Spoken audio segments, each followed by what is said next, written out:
राजेश नाम का एक ऑटो वाला ऑटो चलाया करता था। उसकी बीवी शीतल और 7 साल का बेटा राजू था। वो अपने परिवार के साथ हंसी खुशी जिंदगी बसर कर रहे थे। अजी सुनती हो? हाँ, आ रही हूँ अभी। देखो मैं तुम्हारे लिए क्या लेकर आया हूँ। हाँ बोलिए, क्या हुआ? और इस पैकेट में क्या है? खुद ही देख लो, ये लो खोलो। राजेश अपने बैग में से गिफ्ट पैक निकालता है और शीतल को देता है। शीला गिफ्ट पैक को खोलती है तो उसमें एक साड़ी दिखती है। इसमें तो साड़ी है जी। हाँ पता है मुझे। ये साड़ी किसके लिए है? अरे मेरी प्यारी बीवी, ये तुम्हें दी है तो तुम्हारी हुई ना। ये तो बहुत प्यारी है, पर इसकी क्या जरूरत थी?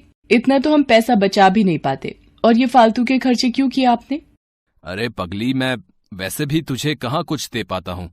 एक साड़ी ही तो है। तू कभी कुछ नहीं मांगती मुझसे। आज थोड़ा धंधे में मुनाफा हुआ तो सोचा आज तेरे लिए एक साड़ी ले चलता हूँ। बहुत दिन से तुझे कुछ दिया ही नहीं। मैं जानती हूँ हालातों को, तभी तो आपसे कुछ नहीं मांगती। चल अब ये बेकार की बातें बंद कर और इसे पहन कर दिखाओ। देखूं तो इसमें मेरी बीवी कितनी सुंदर दिखती है। शीतल साड़ी पहनने अंदर चली जाती है और थोड़ी देर में साड़ी पहनकर बाहर आती है। आहा, देखा साड़ी कितनी सुंदर लग रही है तुझ पर। ये रंग तुझ पर बहुत खिल रहा है। इसी तरह हंसी खुशी से दिन बीत रहे थे। अचानक से राजेश की पत्नी शीतल बीमार हो जाती है और डॉक्टर की फीस और दवाइयां देते देते राजेश को अपना ऑटो बेचना पड़ जाता है। अब तो मेरे पास पैसे भी खत्म हो गए और शीतल की तबीयत में कोई सुधार भी नहीं हो रहा। अब पैसे कहाँ से आएंगे? शीतल को इस हालत में नहीं देखा जाता। ऐसा करता हूँ, अपना ऑटो बेच देता हूँ। राजेश ये सोचकर अपनी ऑटो लेकर एक दुकान पर पहुंचता है। भाई मुझे ये ऑटो बेचना है। क्यों भाई, इस ऑटो में कोई खराबी है? ऑटो में कोई परेशानी नहीं है। मुझे पैसों की सख्त जरूरत है। मेरी बीवी बहुत बीमार है और मुझे पैसों की जरूरत है, इसलिए मुझे ऑटो बेचना पड़ रहा है। अरे भाई, अगर ऑटो बेच दोगे तो घर का खर्चा कैसे चलाओगे हैं? हाँ, पर बीवी की तबीयत भी तो देखनी है। उसकी दवाइयों के लिए मेरे पास पैसे नहीं हैं और मुझे कुछ समझ में नहीं आ रहा है कि अब क्या करूं। अरे भाई, एक काम कर सकते हैं आप। ऑटो बेचकर एक रिक्शा ले लो, जिससे कुछ पैसे भी मिल जाएंगे और तुम घर चलाने के लिए रिक्शा भी ले लोगे। क्या समझे? बात तो तुम सही कह रहे हो भाई। राजेश बात मान जाता है। राजेश ऑटो बेचकर एक रिक्शा ले लेता है और दिन रात उस पर मेहनत करता है। वहाँ राजेश की पत्नी की तबीयत अचानक खराब हो जाती है और वो उसे हॉस्पिटल लेकर जाता है। डॉक्टर साहब, मेरी पत्नी को एक बार देख लीजिए, उसकी तबीयत बहुत खराब है। ठीक है, इसे मेरे केबिन में लेकर। राजेश शीतल को डॉक्टर के केबिन में लेकर जाता है।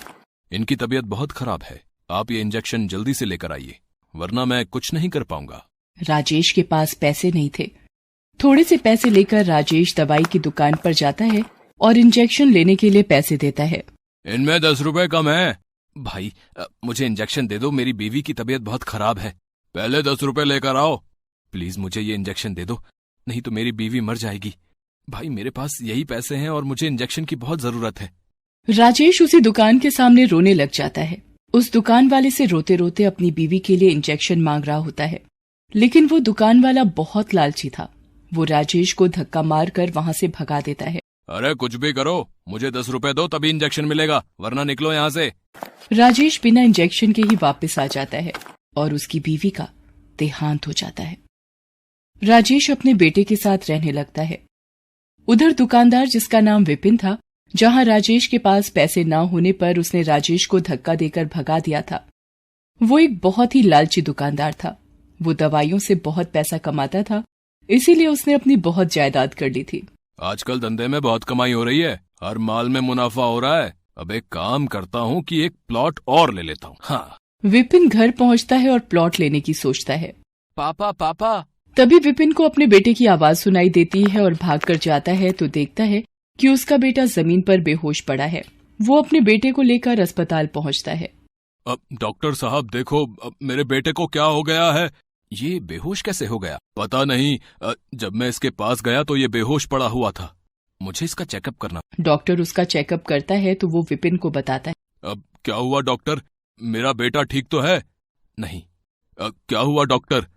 आप जरा तसल्ली रखें। अब क्या बात है डॉक्टर साहब, ऐसा आप क्यों कह रहे हैं? मुझे बहुत दुख के साथ कहना पड़ रहा है कि आपके बेटे को कैंसर है। विपिन के पैरों तले जमीन खिसक जाती है और वो पास की कुर्सी पर गिर जाता है। अब संभालिए अपने आप को। ये क्या कह रहे हो डॉक्टर साहब? ऐसा कैसे हो गया? ये सच है विपिन जी। अब क्या कर सकते हैं? मेरा बेटा ठीक तो हो जाएगा ना? हाँ, उसके लिए कुछ महंगी दवाइयां जरूरी हैं और कुछ टाइम इलाज करना पड़ेगा और आपको थोड़ा सब्र रखना पड़ेगा। विपिन अपने बेटे का इलाज करवाना शुरू कर देता है।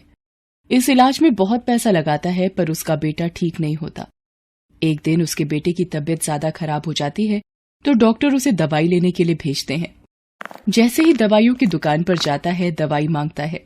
अब भाई मुझे ये दवाई जल्दी से दे दो। ये दवाई तो बहुत महंगी है, क्या तुम्हारे पास इतने पैसे हैं? विपिन अपनी सारी जमीन जायदाद गंवा चुका था उसके इलाज में। अब उसके पास कुछ भी नहीं था, सिर्फ चंद रुपयों के अलावा। वो अपने सारे पैसे उसको दिखाता है और कहता है कि मेरे पास ज्यादा नहीं है, बस यही रुपए हैं। इतने में दवाई नहीं आएगी, 100 रुपए और चाहिए। पर भाई मेरे पास इतने ही पैसे हैं। तो दवाई नहीं मिलेगी, जाओ और पैसे लेकर आओ, जाओ। मेरा बेटा बहुत बीमार है, मैं आपके 100 रुपए जल्दी ही चुका दूंगा। चलो हटो, निकलो यहाँ से, पहले 100 रुपए लेकर आओ। तुम्हारे जैसे रोज आते हैं, चलो भागो यहाँ से, गरीब कहीं के।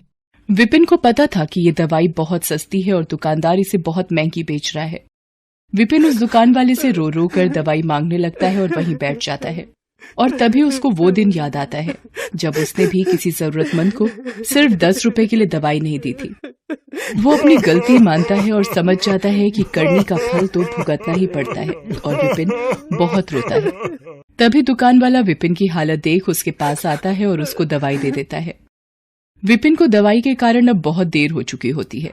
अब कुछ देर में अस्पताल नहीं पहुंचा तो उसके बेटे का बचना मुश्किल था। विपिन भागते हुए जाने लगता है, लेकिन उसे पता था कि वो ऐसे नहीं पहुंच पाएगा, इसलिए कई लोगों से अस्पताल छोड़ने को कहता है, लेकिन उसके पास पैसे न होने पर कोई भी उसको अपनी गाड़ी में नहीं बिठाता। अगर मैं जल्दी ही अस्पताल नहीं पहुंचा तो मेरा बेटा। जब वो जा रहा होता है तो उसे ठोकर लगती है और वो गिरने लगता है। तभी एक रिक्शे वाला उसे आकर थाम लेता है। वो वही रिक्शे वाला होता है जिसको दवाई देने के लिए विपिन ने मना कर दिया था, लेकिन फिर भी वो अपने रिक्शे में विपिन को बिठा लेता है और पूछता है, भाई तुम्हें कहाँ छोड़ दूं? मेरा बेटा अस्पताल में है, मुझे वहाँ जल्दी पहुँचना है, लेकिन मेरे पास पैसे नहीं हैं। कोई बात नहीं, आप परेशान ना हो, सब ठीक हो जाएगा। मैं आपको वहाँ बिना पैसों के छोड़ दूंगा। विपिन बैठे बैठे बस अपने किए पर पछता रहा होता है। उसका लालच उसके सामने आ रहा था। वो अपने किए पर बहुत पछता रहा था, पर समय निकल चुका था।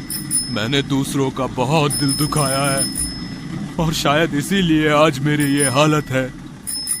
इसी वजह से मुझे आज ये दिन देखना पड़ रहा है। मैंने न जाने कितनों को दवाई नहीं दी, कुछ पैसों के लिए, और आज मैं भी वहीं खड़ा हूँ। आज मेरे पास भी पैसे नहीं है और दवाई की जरूरत है। सबको ऐसा ही महसूस होता होगा जैसा कि मैं लाचार महसूस कर रहा था। विपिन हॉस्पिटल पहुंचता है और वहां जाकर दवाई डॉक्टर को दे देता है। वहां उसके बेटे की तबीयत और खराब हो रही होती है। ये सब उससे देखा नहीं जाता और उसकी आंखों से आंसुओं की धारा निकल पड़ती है। तभी उसको भगवान की मूर्ति दिखाई पड़ती है। भगवान, मेरे कर्मों की सजा मेरे बच्चे को मत दो। जो सजा देनी है मुझे दे दो, पर मेरे बच्चे को बख्श दो। और ये कहकर वो फूट फूट कर रोने लगता है। तभी डॉक्टर वहां आते हैं और बताते हैं कि उनका बेटा अब ठीक है। विपिन राहत की सांस लेता है और उसके कुछ समय बाद विपिन का बेटा ठीक होकर घर आ जाता है। उसके बाद से विपिन सभी जरूरतमंद की मदद करने लगा।